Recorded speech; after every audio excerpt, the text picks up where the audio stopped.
Hai, apa kabar semuanya? Semoga kabar Anda baik-baik saja. Terima kasih karena sudah memberikan support dan juga kesetiaan Anda untuk membangun channel Codot Film. Yuk kita lanjutkan alur ceritanya, sambil siapin kopi dan cemilan, setting suara volume full. Gasken. Chapter 112. Dang, dang.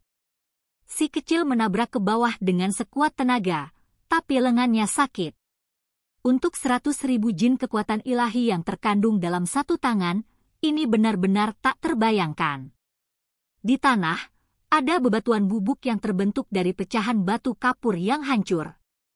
Dia langsung melompat turun, dan membawa kuali tembaga dari dalam halaman. Dia sekali lagi duduk di atas yang lebih tua, dan menggunakan kekuatannya untuk menumbuk dan menghancurkan ke bawah.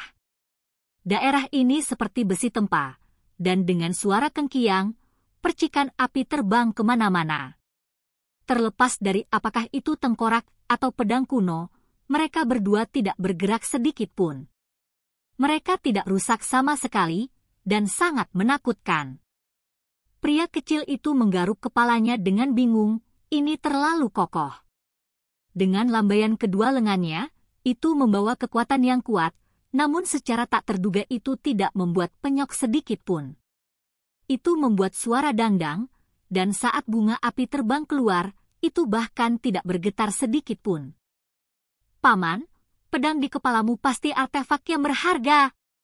Itu terlalu kokoh. Jika saya menariknya keluar, apakah saya benar-benar harus mengembalikannya kepada Anda? Air liur si kecil mengalir keluar. Di kejauhan, sekelompok pemuda melihat postur tubuhnya. Meskipun mereka tidak bisa melihat yang lebih tua, mereka masih mengerti apa yang dia coba lakukan, dan mereka semua tercengang. Hal kecil ini terlalu berani kan? Terlebih lagi, dia sebenarnya ingin menyimpan pedang kuno ini untuk dirinya sendiri? Orang macam apa ini, bahkan tidak peduli dengan nyawanya sendiri dan memikirkan artefak berharga? Si kecil secara alami masih belum mendengar tentang desas-desus itu, dan dia tidak tahu tentang fenomena aneh yang berlanjut hingga hari ini. Dia terus-menerus menggunakan kekuatannya untuk menghancurkan ke bawah, dan tidak takut pada apapun saat dia mencoba mencabut pedangnya. Ah iya, sekelompok orang tua semuanya datang. Ini benar-benar disayangkan. Pria kecil itu menoleh, dan melihat kulit binatang berkedip-kedip dengan cahaya. Tanduk kuno juga berkedip dan pohon anggur kayu diliputi dengan lampu warna-warni saat sekelompok tetua terbang. Penatua di paling depan telah muncul di masa lalu, dan dikenal sebagai Tao Ye. Di tangannya ada labu kuning. Itu dipenuhi dengan aura kekacauan utama, dan sepertinya itu berisi langit dan bumi saat dia bergegas. Si kecil tidak ingin menarik perhatian pada dirinya sendiri. Jika tidak, identitasnya kemungkinan besar akan terungkap dan terungkap. Namun, dia tidak punya cara untuk menyingkirkan sesepuh ini dengan pedangnya menembus tengkoraknya. Ketika sekelompok orang tiba dekat, mereka semua tercengang. Siapa anak ini? Tuhan? Apa yang dia lakukan? Menghancurkan ke bawah sambil duduk di atas leher keberadaan itu? Itu mengejutkan mereka sampai mata mereka akan keluar dari rongganya. Ini hanya membuat mereka terlalu terdiam, itu benar-benar berani mengambil tindakan melawan dewa kuno. Apakah ada yang salah dengan mata saya, atau apakah saya tiba di tempat yang salah? Siapa anak itu? Dia terlalu berani, kan?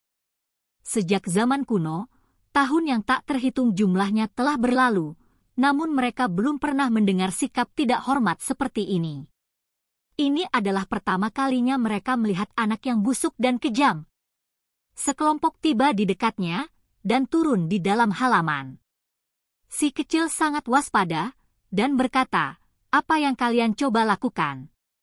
Saat berbicara, dia memeluk pedang itu sambil duduk di punggung sesepuh berambut abu-abu itu, dan tidak mau turun. Sekelompok orang langsung tercengang. "Kami datang ke sini untuk menyelamatkanmu, bagaimana akhirnya kami terlihat seperti orang jahat? Terlebih lagi, Yang membuat mereka terdiam adalah bahwa anak ini sedang memeluk pedang. Tidak peduli bagaimana mereka melihatnya, seolah-olah dia melindunginya. Mungkinkah dia menginginkan pedang itu untuk dirinya sendiri? Pedang yang kamu peluk itu, salah satu tetua berbicara. Milikku, itu milikku. Aku mendapatkannya lebih dulu. Si kecil memeluk pedang kuno itu, dan tampak waspada. Sekelompok orang tidak tahu apakah harus tertawa atau menangis. Anak ini akan melawan surga. Anda benar-benar berani mencoba dan mengambil item ini? Itu benar-benar menyebabkan orang-orang kehilangan kata-kata. Penatua dengan labu di tangannya terbatuk dan berkata, "Saya pikir Anda salah paham.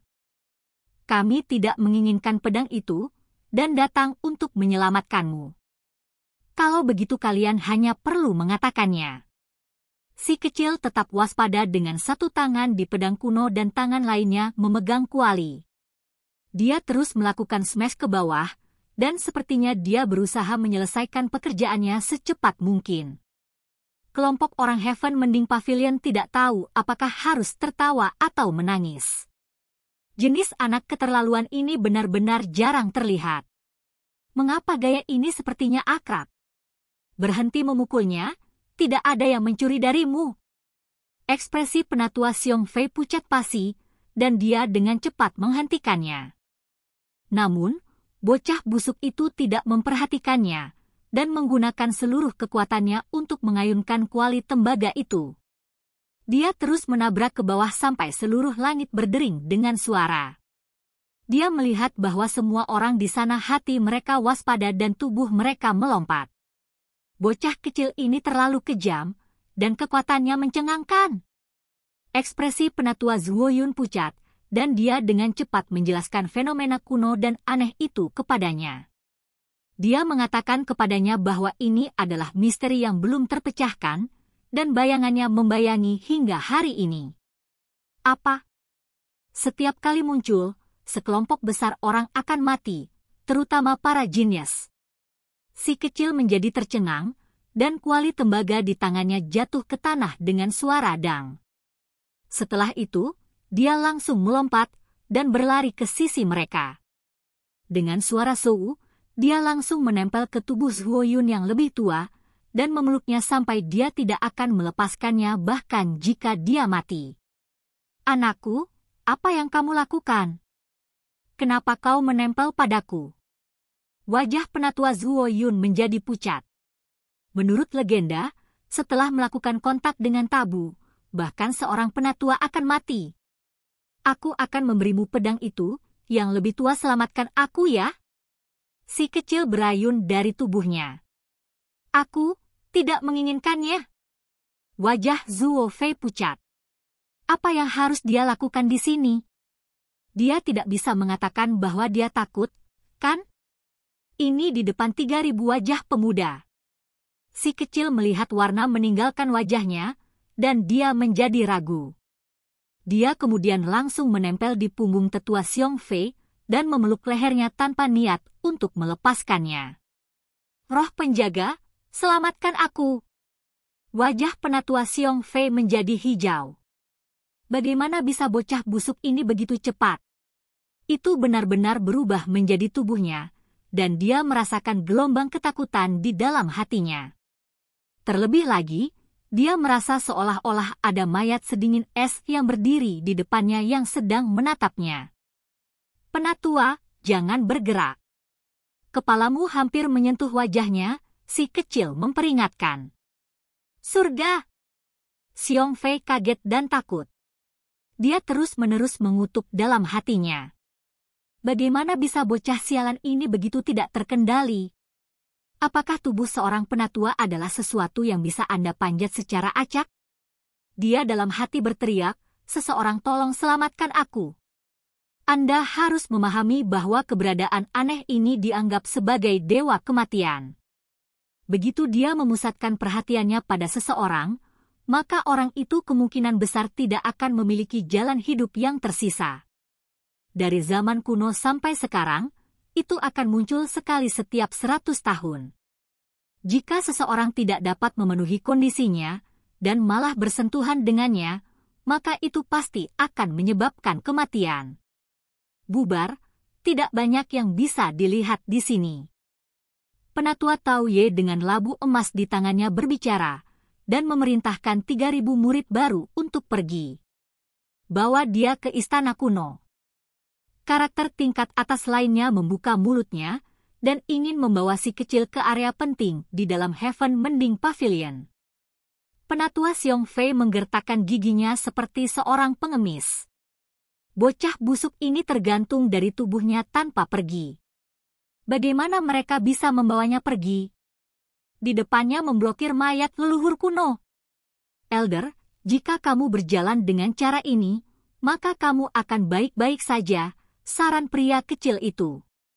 Xiong Fei ingin membujuknya untuk turun dengan ramah, tetapi sebaliknya, dia mengungkapkan ekspresi yang bahkan lebih buruk daripada wajah menangis saat dia berkata, "Bisakah kamu turun?" "Tidak mungkin, aku paling takut mati." Si kecil meremas lehernya lebih erat.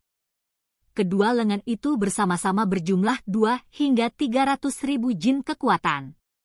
Bahkan sebelum dia menggunakan kekuatan sebanyak itu, dia hampir memotong suplai nafas tetua Xiong Fei. "Berangkat! Aku tidak mau, aku takut mati." "Lepaskan!" Batuk-batuk-batuk, penatua Xiong Fei memutar matanya. Jika bukan karena simbol-simbol yang berguling-guling di sekitar tubuhnya, maka dia mungkin telah jatuh pingsan, dan itu tidak akan menjadi bahan tertawaan sama sekali. "Lepaskan genggamanmu dengan cepat. Tidak bisakah kamu melihat bahwa Xiong Fei mengalami kesulitan bernafas?" teriak tetua Zhuo Yun. "Oh, baiklah." Pria kecil itu sedikit melonggarkan cengkeramannya, tetapi dia masih menempel di punggungnya seperti plester kulit anjing tanpa niat untuk turun. Semua orang pusing ketika mereka melihat anak ini. Ini benar-benar anak yang jarang terlihat, yang lain akan menghormati yang lebih tua, dan akan seperti tikus yang bertemu kucing. Yang ini benar-benar hebat, dan setelah melihat yang lebih tua, dia melompat ke punggungnya, benar-benar unik. Masih ada orang lain yang mengungkapkan ekspresi terkejut. Si kecil hampir mencekik Xiong Fei barusan. Apa kekuatan fisik yang menakutkan? Akhirnya, sekelompok orang dengan anggun berangkat. Massa besar terutama terdiri dari pria dan wanita tua, dan mereka membawa pria kecil itu ke istana kuno. Penatua Xiong Fei berulang kali mengutuk di dalam hatinya lagi dan lagi. Selama perjalanan ini, dia berjalan dengan setengah dari tubuhnya bengkok, dan dia bisa merasakan udara sejuk menyerang tubuhnya. Mengapa bocah ini memutuskan untuk menempel padanya? Dia bahkan lebih menjijikkan daripada bocah dari Void God Realm itu, karena ini menganggap hidup dan mati. Istana itu megah dan megah. Uap yang menguntungkan naik, dan didirikan di atas gunung yang tinggi. Itu mengabaikan keempat arah, menaungi gunung-gunung besar dan kecil. Ini adalah aula utama pavilion Mending Surga, dan hanya hal-hal terpenting yang dibahas di sini. Interiornya megah, dan semua jenis batu aneh tertanam di dalamnya. Sinar cahaya warna-warni dipancarkan, dan bahkan jika sudah larut malam, tidak ada lampu yang perlu dinyalakan. Selain itu, interior Grand Palace juga memiliki tulang berharga primitif. Mereka beredar dengan simbol, dan sinar cahaya ilahi sedang dipancarkan. Warna-warna cerah dan lampu warna-warni di dalam istana menyebabkan si kecil menatap kosong. Dia benar-benar ingin menemukan palu di suatu tempat dan melemparkan seluruh tempat ini ke dalam kekacauan untuk merawat tulang-tulang berharga itu. "Semuanya, silakan duduk." Seorang penatua berbicara. Tuan pavilion ini biasanya tinggal di dalam istana ini, dan para tetua di dalam aula istana ini tidak jauh berbeda statusnya. Tentu saja, tetua Xiong Fei dan Zhuo Yun sedikit lebih rendah dalam hierarki di sini. Ketika si kecil menenangkan hatinya, kemegahan terang di dalam istana sebenarnya secara bertahap melemah. Itu menjadi sangat sederhana dan tanpa hiasan, dan dia menghela nafas di dalam hatinya. Itu benar-benar turun dari berkembang menjadi tidak ada, dan menjadi sangat biasa dalam sekejap. Suara indah ditransmisikan melalui Heaven Mending Pavilion. Itu mengingatkan semua murid, membuat semua orang menghormati mereka. Sudah waktunya bagi 100 pegunungan yang hancur itu untuk terbuka lagi. Jika tidak, anggota Heaven Mending Pavilion kami tidak akan mengungkapkan diri kami sendiri. Identitas Tao Ye cukup tinggi, dan dia membawa labu kuning di tangannya. Dia duduk di dalam istana, dan mengabaikan semua orang. Kali ini, dia tidak pergi ke lembaga suci kuno, dan belum mengunjungi Camp Genius. Dia memilih murid biasa, dan itu benar-benar aneh. Seseorang dari samping membuka mulutnya. Apa yang kalian bicarakan? Si kecil ragu. Nak, apakah kamu ingin hidup? Tao Ye tersenyum saat dia bertanya. Kenapa aku ingin mati? Si kecil memeluk leher Xiong Fei dan bertanya dengan sangat marah. Dengan lembut. Xiong Fei tertekan. Kekuatan bocah kecil ini terlalu besar. Tiba-tiba, dia memikirkan kemungkinan. Pada saat itu, seluruh tubuhnya menjadi kaku, dan kemudian dia mulai gemetar. Dia ingin membalikkan tubuhnya, dan dengan hati-hati memeriksa wajah anak ini. Nak, jika kamu ingin hidup, maka kamu harus mengganti dia dan menemukan pedang. Jika tidak, Anda pasti akan mati. Dari masa lalu hingga sekarang, semua yang terpilih semuanya mati, dan tidak ada satupun dari mereka yang masih hidup di dunia ini. Tao Ye berbicara, dan labu di tangannya memancarkan cahaya. Itu terbentuk menjadi lapisan kemegahan berharga yang melindunginya, dan sepertinya dia tidak mau memprovokasi dia. Bukankah pedang itu menusuk kepalanya? Si kecil bingung. Tao Ye menggelengkan kepalanya, dan berkata, itu bukan pedangnya, melainkan milik mantan musuhnya. Pedangnya tertinggal di dalam 100 Shattered Mountains, dan dia membutuhkan seseorang untuk menemukannya. Tempat macam apa itu 100 Shattered Mountains? Si kecil curiga, dan belum pernah mendengar tempat seperti itu sebelumnya. Untuk informasi yang tepat, kami sendiri bahkan tidak jelas. Kami hanya tahu bahwa itu terbuka setiap 100 tahun sekali. Waktunya tidak ditentukan, dan itu sangat misterius. Seorang penatua menggelengkan kepalanya. Pasti ada rumor kan? Si kecil tercengang. Ada beberapa rumor. Tempat itu adalah area yang membuat orang-orang kudus kuno meneteskan air mata, dan itu adalah tempat pembantaian, kata Tao Ye. Apa? Si kecil menatap dengan mata terbuka, dan menggelengkan kepalanya dengan seluruh kekuatannya. Bahkan jika kamu membunuhku, aku tidak akan pergi. Jika kamu tidak pergi, maka kamu pasti akan mati.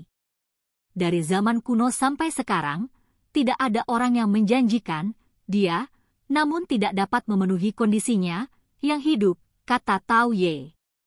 Si kecil segera melebarkan matanya. Persisnya jenis keberadaan aneh apa yang dia provokasi. Jumlah teror 100 Shattered Mountain dapat menyebabkan bahkan orang suci meneteskan air mata, dan pertumpahan darah terjadi. Apa yang akan saya lakukan di sana?